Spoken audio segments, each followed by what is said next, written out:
So I don't think I ever actually explained why I would even want to use this camera. And I mean, basically the main reason is because it's really damn cool. But I guess the reason I would say why it's cool is because it's not digital yet, it's electronic. So, you know, with analog film, it's tiny little particles of silver halide.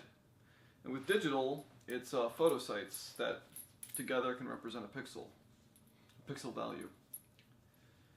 But with this thing, it is electronic, but it has an analogness to it because it's not a discrete digitized signal. It is a basically like endlessly complex. You could likely just keep zooming in on the, because fundamentally it's a wave. That's all this is when it outputs video. It's a wave that's not different. That's not so different from digital, but it's a wave that theoretically would never really end. You could keep zooming in, and there's a shit ton of depth to it, and it's not in discrete ups and downs or ones and zeros, and that just makes it interesting. And it's not as reproducible as digital, and it I don't know, it feels like it kind of has a magic to it. I've seen footage of Satacons, and it's not bad. Like, especially some of them are pretty good. Some of the video tube cameras take some pretty good footage. Not gonna lie. I'm not necessarily like a lot of the retro camcorder stuff you see is actually digital. It's CCD stuff, you know, image sensors, which is still different from most image sensors used today, which is CMOS. But a lot of the camcorder, like the retro camcorders you see, are still digital. This is analog, and yeah, I just think it has a different way of, because the way it fundamentally works is there's the lens. Behind the lens is an image plate, and when that image plate is hit by light, it builds up a negative charge on the other side. And then when electrons hit that, it scans the plate. In this case, it scans it with something like 575 lines. This is a PAL. Because it's Japanese, it outputs PAL signal, not, I think it's NTSC, which actually has more lines. Though I think it's at a lower frame rate. I could be wrong. But I think it's at 24.5 instead of the 60, or instead of the 30 that America is. Or 50, basically 50 FPS when considering interlaced lines separately, as opposed to 60 for America, I think Canada. Anyways, this thing, I don't know what my point was. I kind of forgot. I'm pretty tired.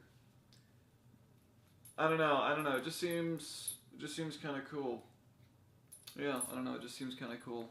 Especially like if I could 3D print. I don't know if I could buy one, or I could probably just 3D print like a pistol grip. That'd be so sick. I mean, this thing is awesome. Like, the viewfinder is a little mini CRTV, or CRT television.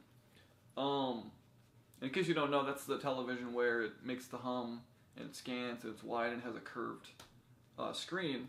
The same technology that allows that to work allows this to take video. So when, you know, the way it would work is you'd have a video camera and it would just input, and then it would just reproduce exactly what it input in reverse to a TV.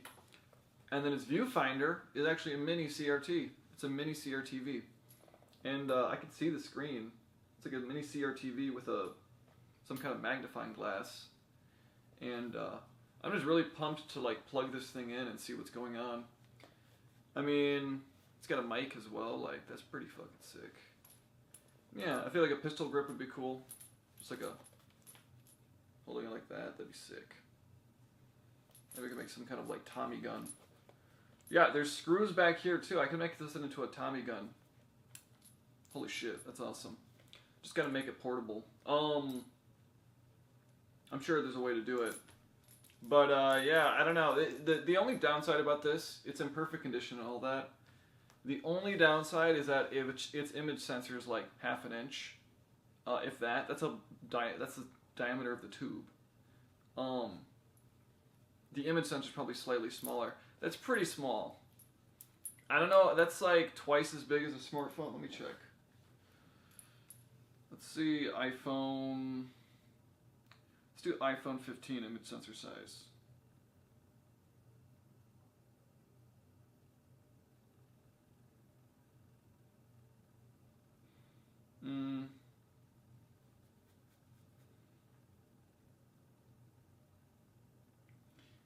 Yeah, so it has an image sensor that's basically around the same size as an iPhone 15.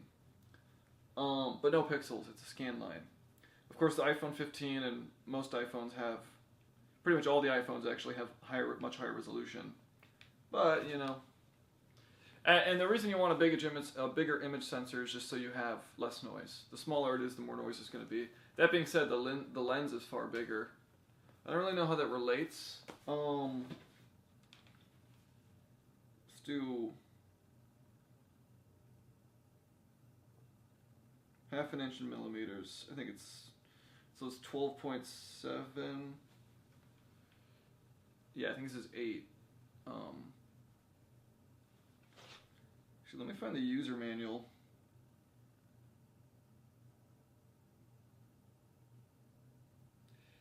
CK, or which one is it? VKC.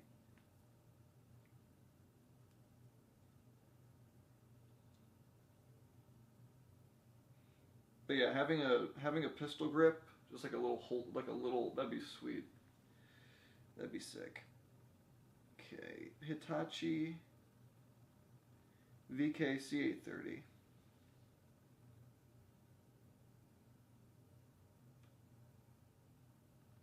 No, I just found one on eBay. Okay, I had to put a new memory card in, but I'm just kind of yapping. But yeah, it's in much worse condition.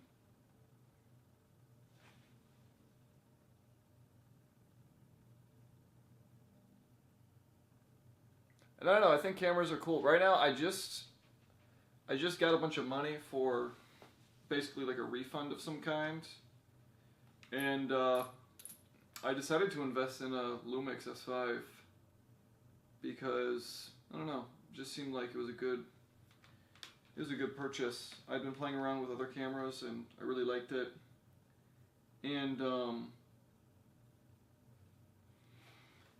yeah, I don't regret it. This camera's awesome, but the one thing I will say is its autofocus is pretty bad. Okay, let's see. I got the user manual.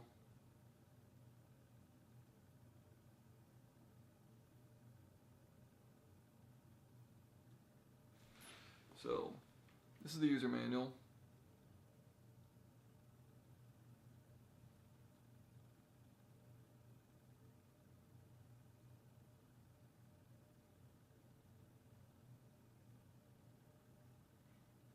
You know, I'll just edit it.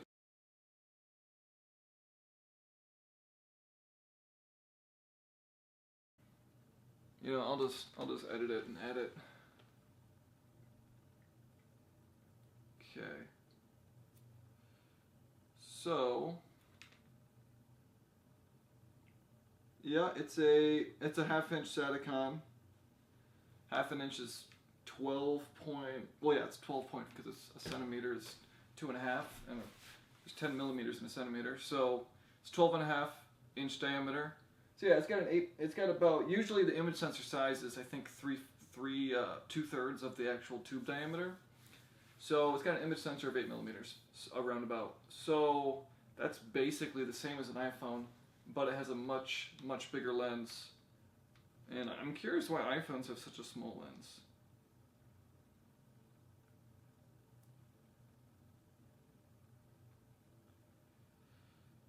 Who knows, unless maybe the user manual's lying and this thing has a much bigger lens. Or, I mean,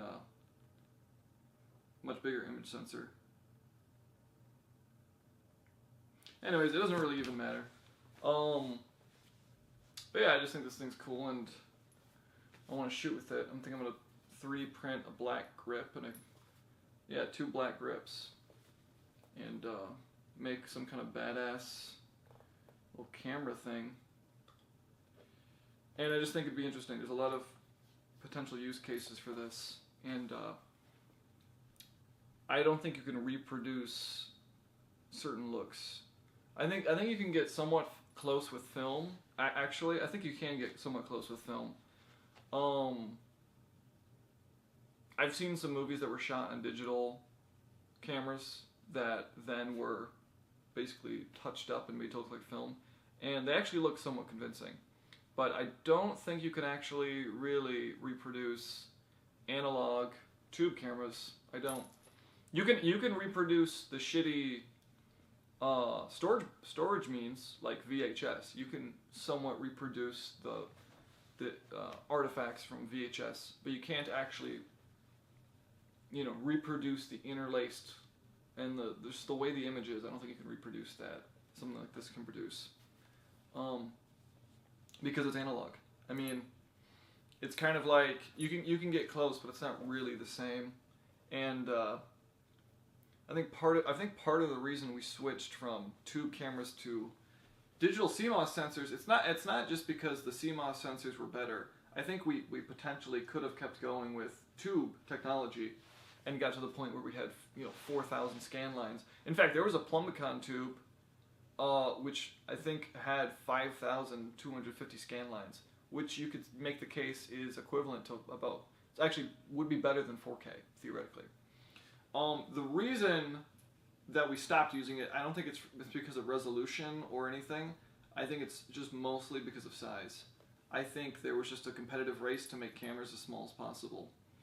And, a tube camera is not compatible with smartphones or other stuff like that. And I think it was part of that.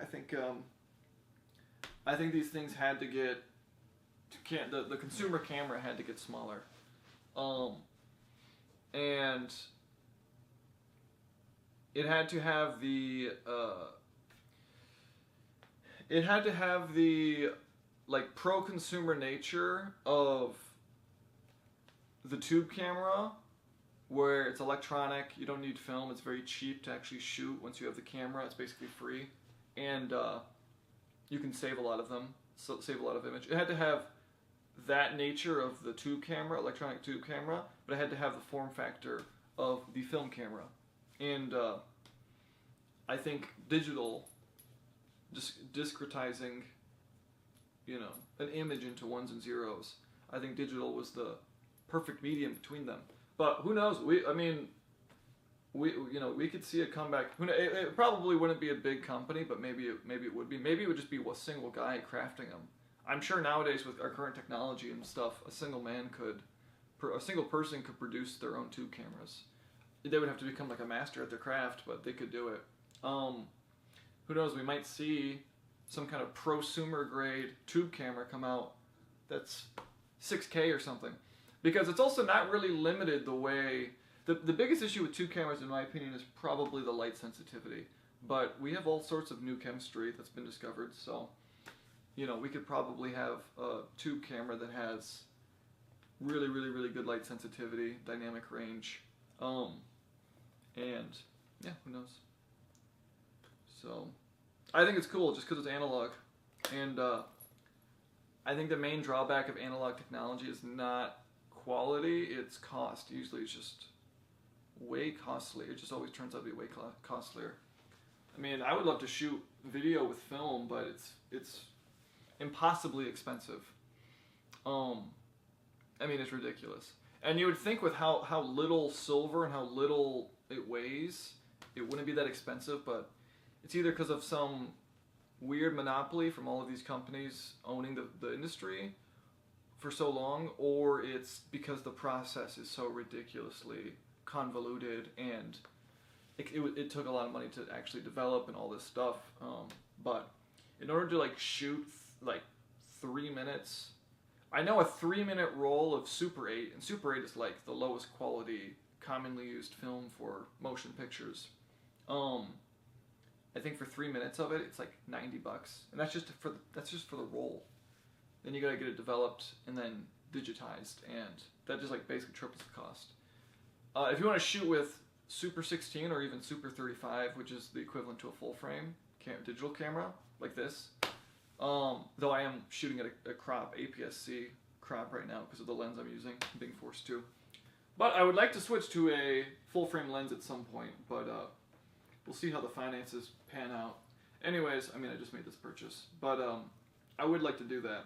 or sell my lens. But the kind of lens I'm using is not one that people really want to buy. It's a Sigma 30mm 1.4 DCDN L mount. So nobody really wants to buy that since it's so unusual. So probably just gonna have to save up and buy a full frame lens. Anyways, I would love the Lumix kit lens. That'd be cool. But regardless, yeah, to shoot on 35mm, it's you need to be a rich person if you want to shoot motion pictures. If you want to just do photography, that's doable, but it's different. It's much different from video and motion pictures. And anyways, I think analog tech is pretty cool. I don't want to fetishize it. I don't want to fetishize analog tech. I am old enough that for at least some part of my life, analog tech ruled, but it was never like, and I used VHS players until I was like 10 or 11. I had a CRT television until I was probably 9 or 10. So it did have an, you know, it did. I remember the buzzing of the TV and all that, and it would give you shocks and all that stuff. So I guess it was a part of my life, part of a little bit less than half my life at this point. But I still don't want to fetishize it. I don't even associate it with my childhood necessarily, though I guess now that I think about it, I kind of do. But really, I just think it's interesting technology. And when I saw this on eBay, I mean, it just looked pristine, and that's why I wanted to get it. It's cool. It's got a white balance. It's got all this cool shit. It's got a white balance. I'll make a video once I actually get this thing powered up. It'll probably be next week, since the eBay seller is taking so long to send the VCR. But let's get this not darker, lighter.